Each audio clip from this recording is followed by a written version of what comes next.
Hey there, welcome to yet another episode of Practical Marketing Tips for Small Law Firms, where we interview industry experts about proven, low-cost, use-today attorney marketing strategies. I'm your host, Cara Pryor, president of James Publishing, co-founder of our Marketing Amplifier program.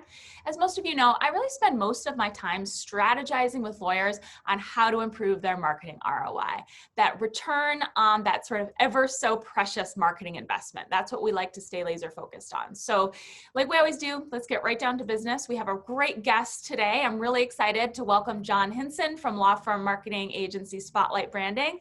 Hey, John, how you doing? Good. How are you? Good. Thanks for being here. So a little bit about John before we dive in. John is the marketing manager at Spotlight Branding and the host of the Law Firm Marketing Minute podcast. I love that. In addition to producing the bulk of Spotlight Branding's educational content, he also does a lot of the behind the scenes work for the company. In his spare time, John's a writer. He's published 15 books on travel, history, and more. Very cool. So today we're going to talk about why content is an absolutely critical piece of your law firm marketing strategy, and really how content can sort of boost your flow of qualified leads and certainly your flow of new clients. And, you know, John, I mentioned before we went live, I'm particularly excited about this topic this week because I feel like we both sort of put a lot of focus on content marketing, of course, but kind of come at it in different ways. And, you know, as a legal book publisher for nearly 40 years, you know, James Publishing has always believed that great marketing starts with great content. So I'm very much looking forward to your perspective. Yeah, of course. Yeah. I mean, you know, we operate more in a digital space, but, you know, we absolutely think that, you know, more traditional print marketing and print publication, print content, stuff like that is still, you know, just as necessary today as it was even before, you know, the internet became so prominent. Right. Okay, so let's start. What are the benefits of focusing on content, kind of maybe versus some of the other forms of marketing? Very crowded landscape. Why is it so important? Yeah. So, you know, what we learned, especially in 2020, you know, with COVID specifically, is that content is very much still king. You know, you kind of hear that phrase, you know, thrown around a lot, but we really have seen how important it is, you know, especially, you know, around mid-March when, you know, most of the country was kind of sent home and more people were spending time at home instead of at work. A lot of people spend a lot of time on their phones and on their computers, going through social media, reading their emails, reading websites, doing, you know, all kinds of things like that. And if you have good content, you are doing a lot to, you know, really establish your expertise. You are, you know, staying top of mind, you know, especially if you have a good social media presence. You know, and to me, that's really one of the biggest things outside of, you know, really establishing expertise is just that top of mind awareness where, you know, we're just so bombarded by so much content on a daily basis. You know, it's hard to remember, you know, what we ate for lunch a couple of days ago. You know, there's just so much going on and you got to keep up with it. And it's easy to be forgotten, but content, good content, educational content is a great way to make sure that people remember who you are and how you can help them. Absolutely. And, you know, I always like to say that an educated prospect is a better client, right? Or an educated client is a better client, right? They tend to ask better questions. They tend to be more prepared. They know what to expect, what will be expected from them. They're more likely to pay on time, more likely to refer business in the future. You know, it's really this ripple effect. And I think that all kind of starts with the content, like you were mentioning. Yeah.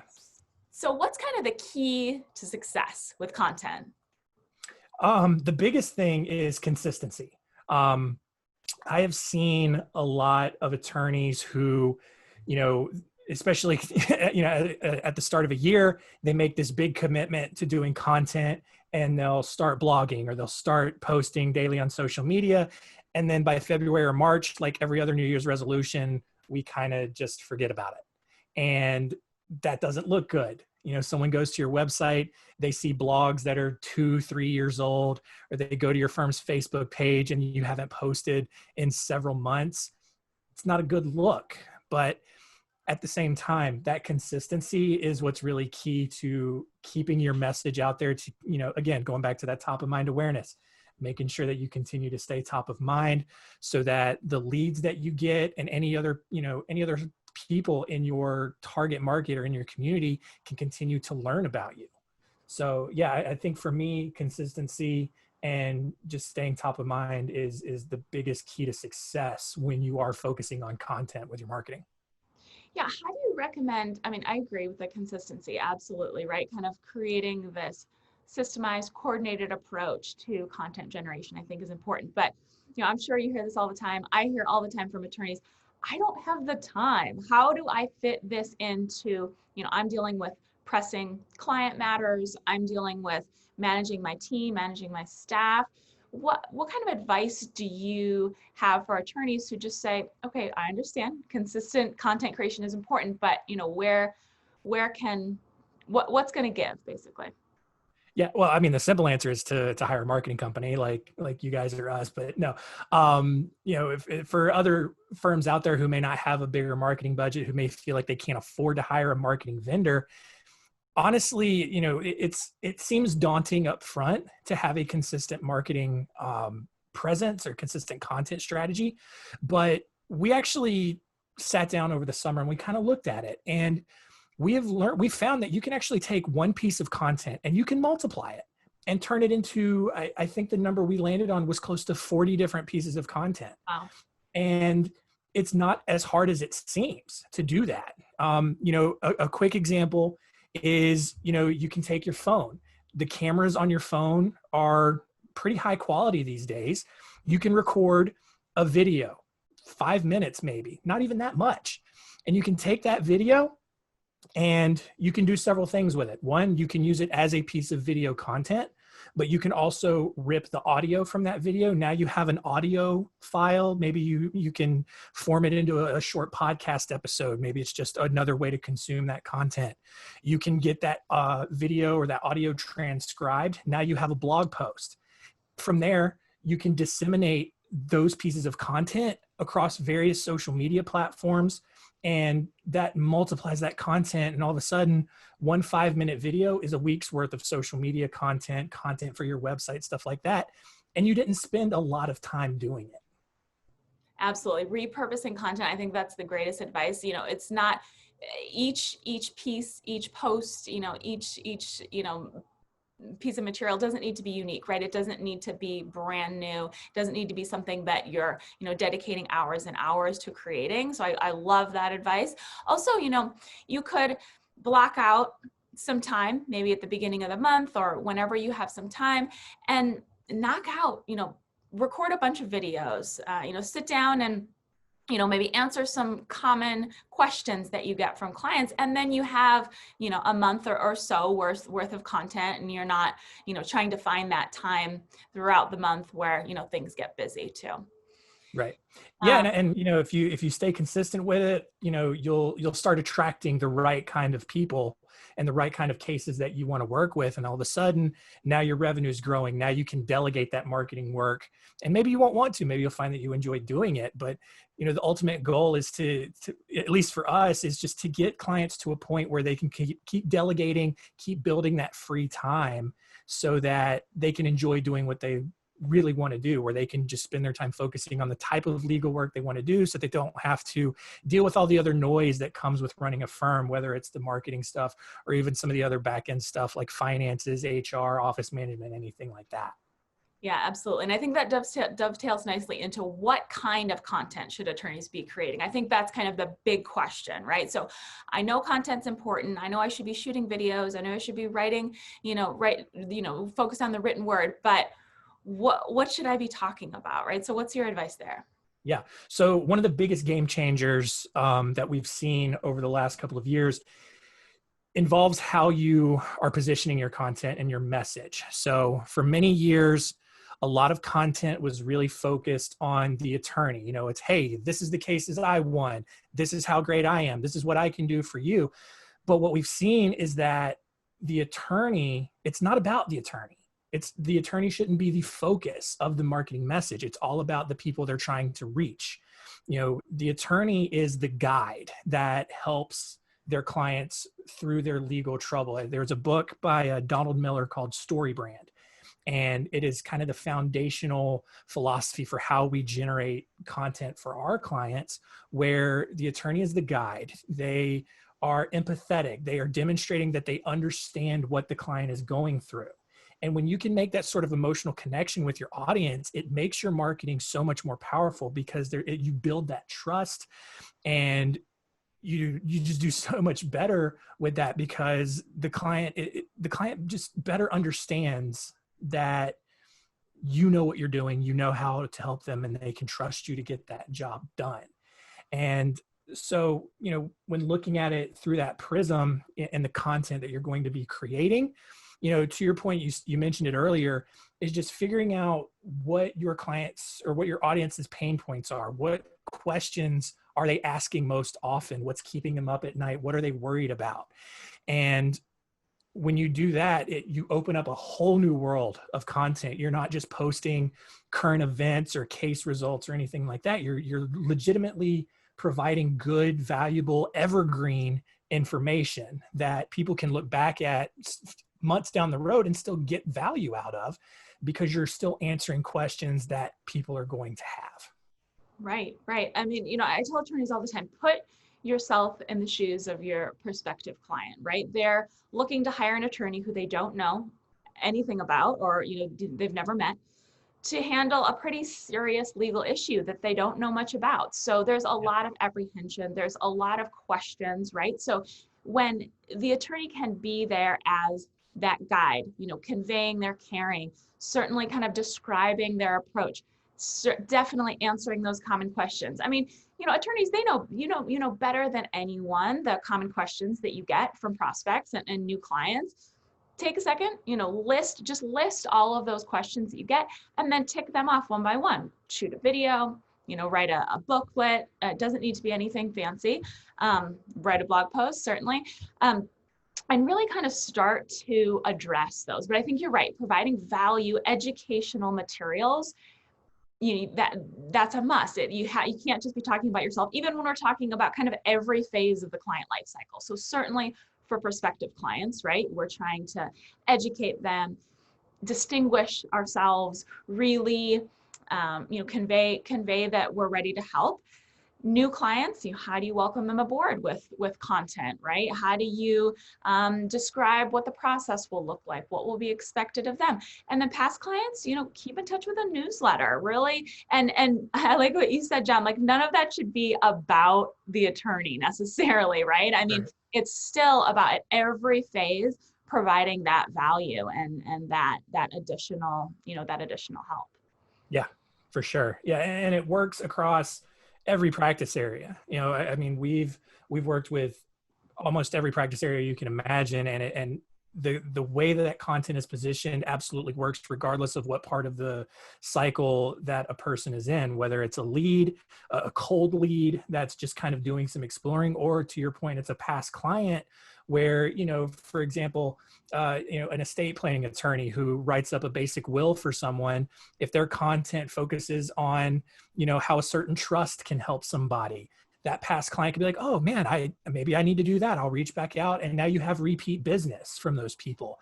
And so, yeah, it's just such a really good way to build relationships, and to not to mention, it's a lot more cost effective than a lot of other types of marketing. One of the biggest things that we've seen is, when the internet first came about, a lot of the marketing focus shifted away from content for a little bit and really just focused on keywords and search engines and stuff like that. And, that stuff certainly still has a place in the marketing world, but, at least in our opinion and kind of what we've seen, the smaller firms with the smaller marketing budgets, it's just not a place where you should be competing, especially when you have this, have a good content strategy, you have a good contact list, you just have a gold mine there of business that you can keep getting referrals from, and just keep growing that way without having to throw a bunch of money at, other kinds of like SEO, search engine related stuff. Yeah, absolutely. Let's talk quickly about video. So I think everyone's talking about video, right? We need video. And I feel sort of, especially in the age of the pandemic, in the Zoom era, we've grown so accustomed to seeing, some of our nation's top officials, certainly news reporters coming to us live from their living room. So I think it's important for attorneys to remember this doesn't need to be some high production value video, right? Like I think you mentioned at the top of the conversation, get out your smartphone, right? Look into your webcam, just like what you and I are doing now. Answer those questions, and so maybe you can touch on that. Yeah, absolutely. One of the things that I learned, obviously I don't have a legal background. I went to college for English. I knew very little about lawyers except that they took care of speeding tickets when I got one driving home from school one day. I just had this idea about lawyers that they were just these scary people that all they cared about was they just wanted to get your money. And that was it. But then once I started working with lawyers, I found out they're actually just normal people. They're like everyone else. They just have like a specialized knowledge about our legal system, and they're there to provide a service. And so to me, doing video really goes a long way towards breaking down a lot of those barriers, breaking down a lot of those preconceived notions that people more people than just me had, about that. They can see your mannerisms, they can hear your voice. One of the things that I hear a lot is that people feel like they've met you before they've literally actually met you. They just feel comfortable around you. And, kind of to what you were saying earlier, it goes a long way towards educating them more and, them coming in, feeling comfortable, asking the right questions. And it helps sort of reduce that conversion time so that you're spending less time selling yourself and more time, actually converting and actually getting the work done that you're getting paid for. Absolutely. Yep. Video is great for all of that. Yeah. So let's talk about where should this content be published? How should this content be promoted, right? I think only half the battle is creating the content, right? But after the attorney has these assets, what should they do with them? Yeah. So first, obviously, it should be on your website somewhere. Even if it's print materials, if they have a physical book, have some sort of way for people to potentially get copies of that book, or at least just let them know, like, hey, I'm the author of this book or whatever, and you can get your copies at our office, whatever it is. It's a good credibility builder. But in terms of like other kinds of content, it should absolutely go on your website. Your website should be an information hub. It should be a great place for people to be able to get their questions answered. So, making sure you have a blog page on your website, making sure you have a dedicated video library page. If you have a podcast, making sure that all of your podcast episodes are accessible from your website with an embedded player. And then from there, social media is just a huge tool that you can use to get your content out there. We recommend still Facebook, Twitter, and LinkedIn. Instagram is growing in popularity. You have to do a little bit of extra work because it's all image based. And so, you have to spend a little extra time creating some custom graphics, but there are services out there that make it a lot easier, even if you don't have a graphic design background. And there are a couple of other platforms out there that you can go to, but, definitely your website. And then from there, link from your website to your social media, drive traffic to your website so that, people are just associating you with that good information and starting to see you as the expert that your bar says you can't explicitly say you are, but if your content is positioned the right way, it absolutely shouts that from the mountaintops. Right. And to your point of kind of building this content machine on your site, right? In addition to blog posts and articles and videos, also setting up, some lead magnets on your site, I think is a great use of content. So if you have a book or a booklet or, a download that you can offer, set up, a pop-up, for instance, on your site, offer that educational branded booklet or whatever it might be in exchange for contact information, right? Because, undoubtedly you have a group of visitors. It could be a rather large group of your site visitors who are coming to your site and they're just not quite ready to book a consult, right? Not quite ready to give you a call.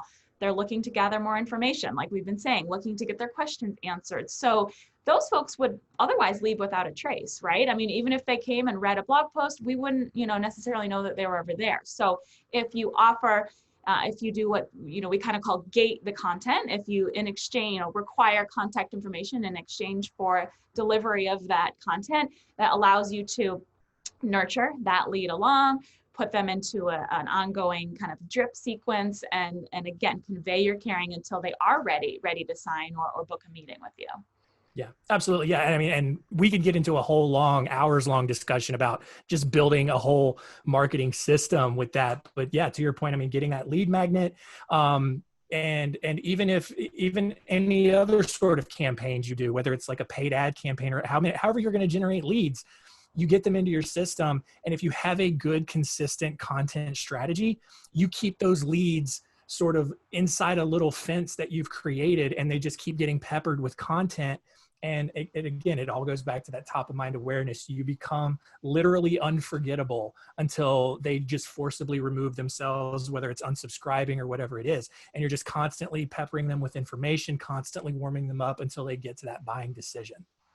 Absolutely. Yeah. So kind of starting to wrap up, when it comes to content creation, are we talking about quality or quantity? Where's the balance there? Yeah. So it's starting to shift. In the early days of trying to appease Google, it was all about quantity. Get as many links on your website as possible, publish 50 blog posts a week if you can, just so Google recognizes that you have this huge website. It doesn't matter what's on those blog pages. It could be 3 paragraphs of garbage, just as long as you have the right keywords in it. But now we're starting to see a shift, even in the SEO world, where Google is starting to recognize quality information. But even then, that you're still kind of in this limbo right now where you want to make sure you have enough content out there so that you're being seen, but it's good. It's still got to be good content. If you're putting a bunch of trash out there, people aren't going to respect you. They're not going to see the expertise there. And so it kind of goes back to, my earlier point, where if you make one good piece of content, one good quality piece of content, a video, a blog, or whatever, you can then multiply it, and you can suddenly turn a quality piece of content into a high quantity amount of content. Yeah, absolutely. And I think, it's important, just start, right? Just start. So often I hear, attorneys feel handcuffed because they don't know what to talk about. They don't know what to write about. I don't have enough time. Like you said, one piece, and that's, you can really, that can be transformative to your marketing. Yes. It really can. Certainly, you could always outsource some of this work. You could find freelancers. If you need help, there is help out there, but just start. I think yes. that tends to be one of the biggest hurdles, right? So, awesome. So John, let people know how they can contact you and learn more. Yeah, so you can go to spotlightbranding.com. We have a ton of different resources available, to that point about educational content. We absolutely pride ourselves on just getting people educated on marketing and the best way to market their law firm. So just, head over to spotlightbranding.com. Just browse our site. We have all kinds of information there for you. And, we're happy to talk to you. If anybody has any specific questions for me, you can email me directly at john@spotlightbranding.com. And I'm happy to answer any questions that you have about your content. Awesome. Yeah, you guys provide wonderful resources. So I really recommend checking that out. Thanks, John. This has been awesome. I really appreciate all of the insight. And, I think that content is really just becomes more and more critical. And I think that our listeners got some really good takeaways. So thank you so much. Awesome. I really appreciate you having me on. Thanks, John. So, okay, guys, join us next time for our next episode of practical tips for small law firms. We'll talk to you very soon. Thanks.